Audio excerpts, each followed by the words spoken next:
Hey, what's up, guys? So the last 2 weeks I've been talking to you about things that we do to sabotage ourselves, and that was intended to be a two-part series. But we're going to make it a three-part series because I heard something this week that kind of pissed me off, and I want to talk about it.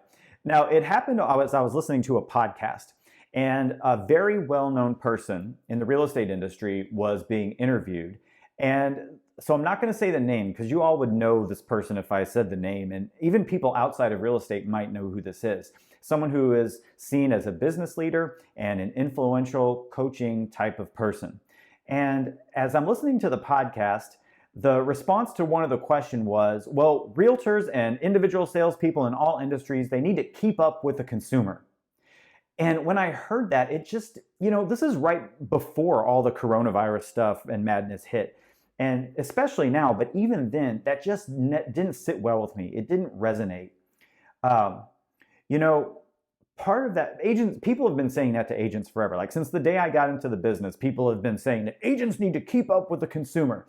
And what that's really code for, what people are really saying when you hear people say that, is they're expressing their own fear.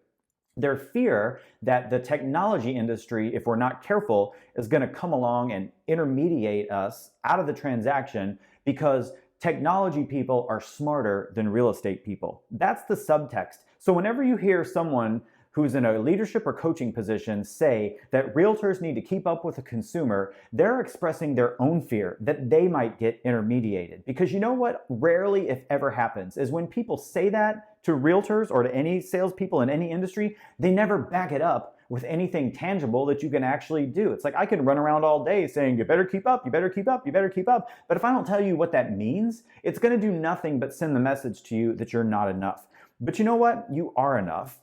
You are enough and you're not dumb. And listen, the person on the podcast went on to say, I think it would also be a good idea if someone would just do a panel and ask buyers and sellers what they want these days. Well, come on. You know what?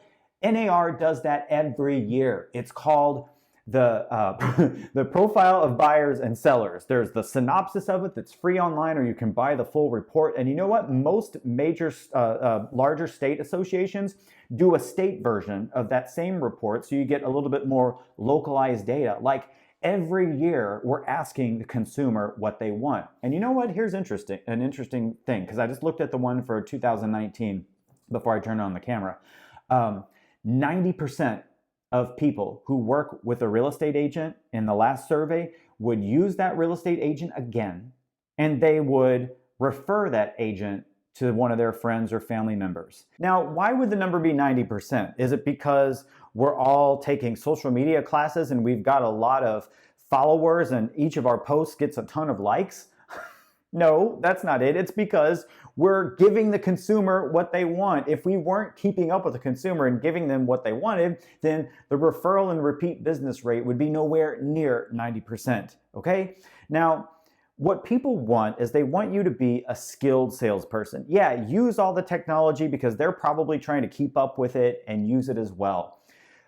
But human beings don't evolve nearly as fast as technology does. And that means that the timeless salesmanship skills that served the generation that came before you is going to serve you just as well. Because when we're working with our clients, we're dealing with humans, not computers.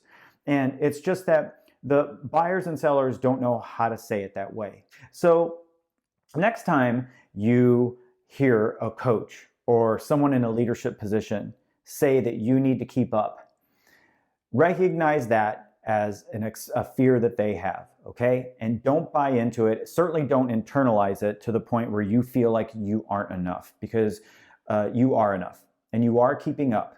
Now, I believe that you have to stay on your salesmanship skills. Like you have to stay connected to people who can teach you how to sell and how to get better and better and better at selling, and serve you by teaching you skills that will last you a lifetime. Okay, you guys, so I think that'll be it for this series. Maybe I'll come up with another one next week. I guess it depends on if I get pissed off by another podcast. We'll see, right? But before you go, drop down, leave me a comment. Let me know what you thought about this video and even the two that came before this. And if there ever was a time when we all need to come together and lift each other up, it would be now. So as always, you know what I'm going to say next. Thanks for watching. My name is Jason Edwards, and let's go think bigger this week.